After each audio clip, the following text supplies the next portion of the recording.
Good morning दोस्तों। आज new chapter start करेंगे हम अर्थमेटिक प्रोग्रेशन। अर्थमेटिक प्रोग्रेशन आपका चैप्टर नंबर ये 5 है और शॉर्टकट में हम इसको एपी से भी डिनोट करते हैं, अर्थमेटिक प्रोग्रेशन।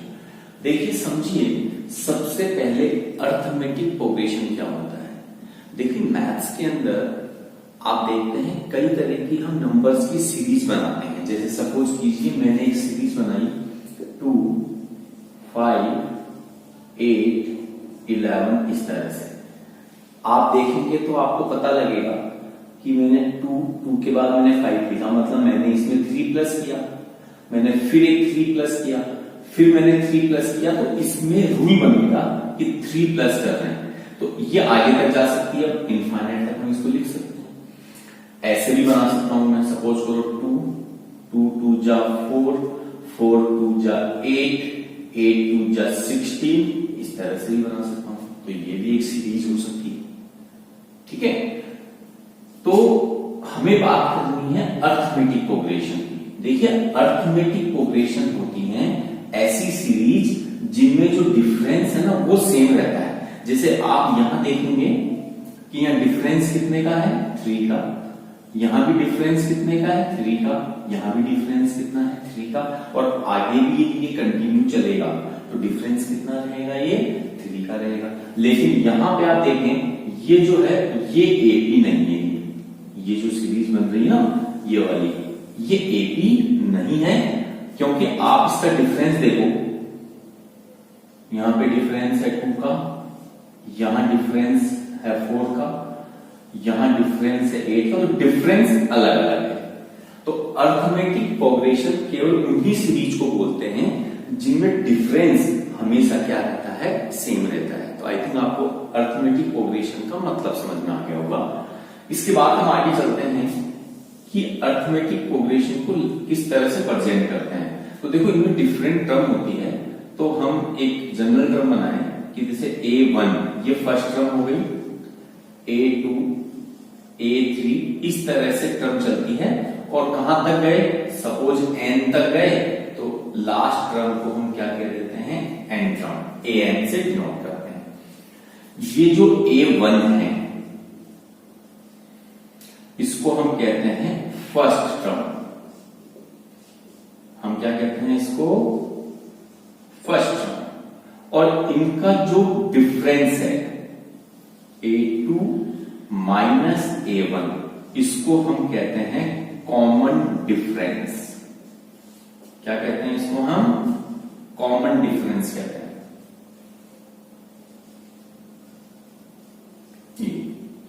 मतलब किसी भी एपी के अंदर हमें एक तो फर्स्ट टर्म मतलब जो फर्स्ट नंबर पर है और एक कॉमन डिफरेंस क्या है।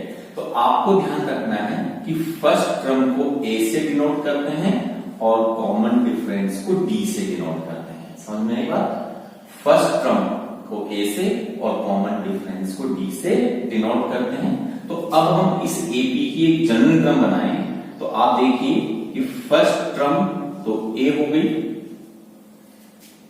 सेकंड टर्म कैसे आएगी, a प्लस डी। जैसे यहां पे 3 का डिफरेंस था तो 2 प्लस 3 किया था, तो यहां मैंने कॉमन डिफरेंस डी लिया है, तो सेकंड टर्म क्या हो गई, a प्लस डी।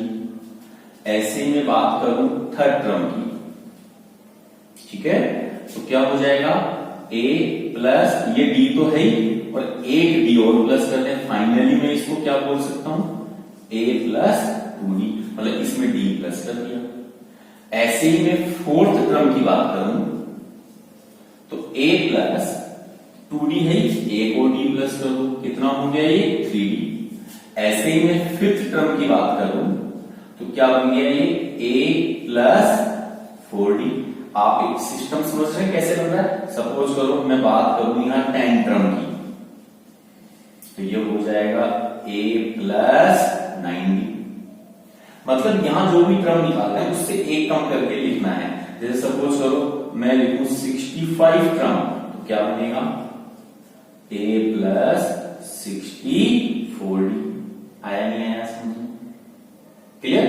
तो इसी तरह से यदि मैं किसी एपी की n टर्म निकालने लगूं तो मेरे पास फॉर्मूला क्या बनेगा, a प्लस, इसमें से एक कम करना है, 1 कम करना है, n माइनस 1d।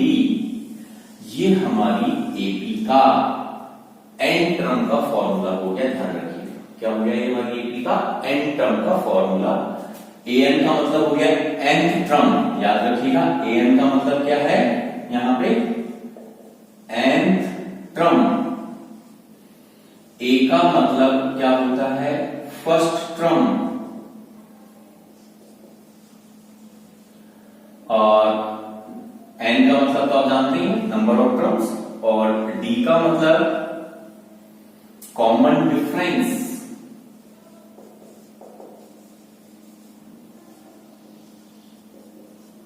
और n का मतलब हो गया नंबर ऑफ टर्म। क्लियर? तो ये इस एक्सरसाइज की स्टार्टिंग के लिए अपने पास जो फॉर्मूला है वो ये है। तो आप ध्यान रखें। तो दूसरी चीज आपको जो देखनी है कि कॉमन डिफरेंस कैसे फाइंड करते हैं हम। कोई भी एपी उनको दे देगा तो कॉमन डिफरेंस मतलब डी कैसे निकालेंगे, तो इसके लिए आप याद रखें सेकंड टर्म में से फर्स्ट टर्म को माइनस कर दें। मतलब आपको डी कभी भी निकालना हो तो शॉर्टकट में याद रखें a2 माइनस a1, ये इस तरह से। क्लियर? तो एक बार इसको वापस देख लें कि फर्स्ट टर्म क्या होती है a, कॉमन डिफरेंस d कैसे निकालते हैं, a2 माइनस a1, और an का फॉर्मूला क्या होता है a plus n minus 1d। Clear? अब कुछ क्वेश्चन करना है कि कॉमन डिफरेंस फाइंड करना है, और उसके बाद में नेक्स्ट फोर्थ टर्म, मतलब फोर्थ तो आपको दी भी है क्वेश्चन में, फिर 6, 7 और 8 ये आपको निकालनी है। तो क्वेश्चन नंबर फर्स्ट का जो फर्स्ट पार्ट है, देखो सबसे पहले यहां आपको देखना ए क्या है आपका। तो आप बताइए फर्स्ट टर्म कौन सी है, 0। अब डी निकालना है सबसे पहले, find common difference. Common difference का क्या फॉर्मूला बताया था अभी थोड़ी देर पहले, a2 माइनस a1। तो a2 कौन है, सेकंड टर्म, माइनस a1 क्या चीज है, 0। तो d क्या हो गया यहाँ, -3। तो ये आपका a आ गया, d आ गया। अब नेक्स्ट फोर्थ टर्म का मतलब हो गया कि 1, 2, 3, फोर्थ टर्म तो गिवन है, फिर 6, 7 और 8 ये निकालना है। अब फिफ्थ टर्म क्या होती है बताओ, fifth term a plus 4d, एक कम करना है यहां से, a की जगह 0, 4 और d की जगह -3। तो ये आपका आ गया माइनस का 12। Clear? Six term a plus 5d, a की जगह क्या आ गया 0, 5 और d की जगह ये, तो माइनस का 15। ये आपके लिए छोड़ देता हूं, a7 और a8 टर्म आप निकाल लेंगे, खुद से निकाल लेंगे आप इन दोनों को देख के। ठीक है? अब आइए इसी के सेकंड पार्ट में। तो मैंने क्या बताया, पहले a लो, क्या हुआ a बताइए, -1। अब डिफरेंस निकालेंगे, फॉर्मूला a2 माइनस a1।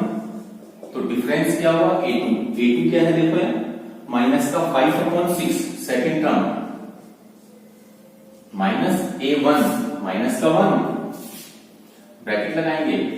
देखो इस चीज को अच्छे से समझना, ये तो फॉर्मूले का माइनस है, a1 की वैल्यू भी -1 है, तो इसलिए दोनों माइनस आएगा। इसको केयरफुली सोल्व करना, 5/6 माइनस माइनस प्लस, एलसीएम ले लो कितना आया 6, -5 प्लस 6 तो कितना आ गया ये 1/6। ये वैल्यू किसकी आई, डी की।